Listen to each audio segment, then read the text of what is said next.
Welcome back to day 3 of the 100 horror films in 31 days. I got in 5 films. I stepped up my game quite a bit today. And you got to. I mean, at some point in the month, I'm probably not going to watch anything.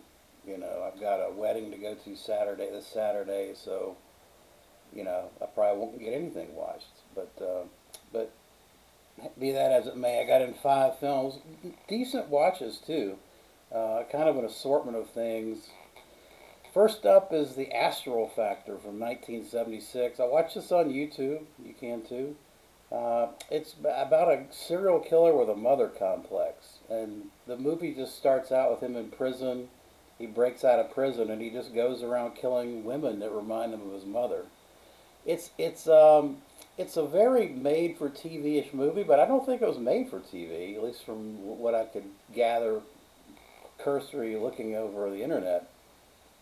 Stars Robert Foxworth and Suzanne Powers, who are clearly TV actors. But honestly, the acting in this is a notch above TV. It was directed by John Floria, who did a lot of TV stuff. But I think this film was a notch above it, but it does look and feel like a kind of a TV movie with just sort of a lot of these TV horror movies just are kind of they're soft. I mean, there's not a lot there tension wise.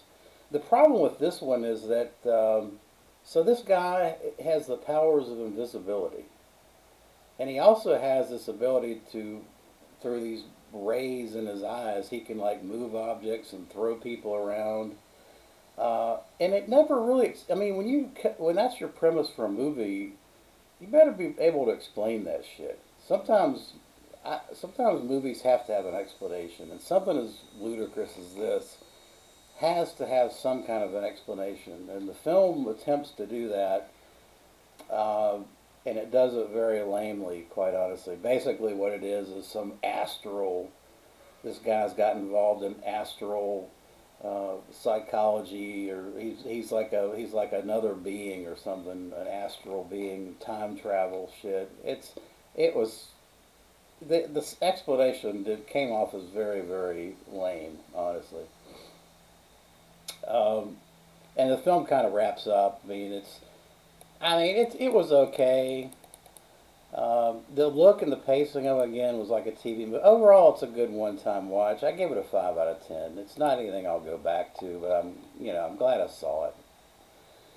Next up, let's see. The watch, really, this is the watch of the October challenge so far. Certainly the watch of the day, and that's Beast, 2017. This girl named Maul is a troubled girl. She's got a domineering family, and she escapes into the arms of a suspected serial killer. And the film did a great job of character development, intensifying the mystery surrounding the murders. You weren't quite sure. At least I wasn't. I was never quite sure. Was he the killer?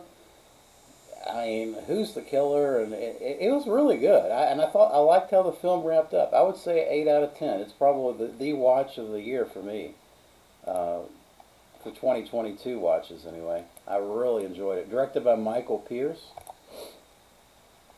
and he's done some interesting films. I need to investigate his filmography a little more. He's done 4 films. Jesse Buckley did a great job. Johnny Flynn, uh, all around great performances in Beast. I highly recommend checking out Beast. Next up, a film I wanted to see from 2021, never got around to it, and that is Old with M. Night Shyamalan, Shyamalama Ding Dong. And, his movies are kind of hit and miss, I think, with most people. This film is about a group of vacationers that, when they get to this exotic vacation resort, the resort manager has this idea of sending them to this very, very rural location, beach location. And when they get to this beach location, all shit breaks loose. I mean, uh, the time becomes amplified and accelerated on this beach location. People get extremely old quickly. Years or hours on this beach location, and I was really into it, even though it's kind of a ludicrous plot. I thought that they did a good job of constantly. Uh, the scenes had constantly had something that grabbed your attention. One scene after another, just tension. There was no downtime in this, and you would think with a plot as simple as that, this is probably going to be a slow burn or some slow parts to it. But there was no slow parts. The negatives, there are some negatives to this. A couple of the characters were irritating as hell. We've got this one guy, it's the wimpy husband. His wife has to do all his fighting for him. And then you got this, they had to throw in a stereotypical social woke wife, that in the middle of all this shit going on, people are aging, people are dying. She says, we ought to stop a minute and take a moment to see how we feel. How does everybody feel about this? Fuck, I'll tell you how I wanted to. I mean, that just, the writing and that, like, who decided that? Now, if they had decided, if I was going to write that, if they had decided to insert the woke character with the stupid dialogue and someone had punched her in the face, okay, I give that a thumbs up. But no, nobody did that, of course. It was irritating. The twist, there is a twist to this, kind of an explanation for what's going on of some sort. And of course, economics always plays a motive in all these things. It was an okay twist. All in all, it's a great one-time watch. I enjoyed it, but I won't go back to it. 7 out of 10.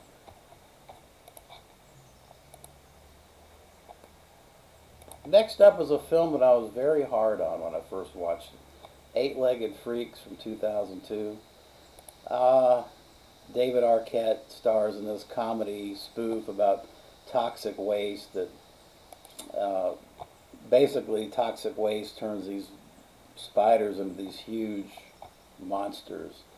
Elroy Elkay directed it. I'm not really familiar with him, although he did Return of the Living Dead, a couple of those remakes which suck.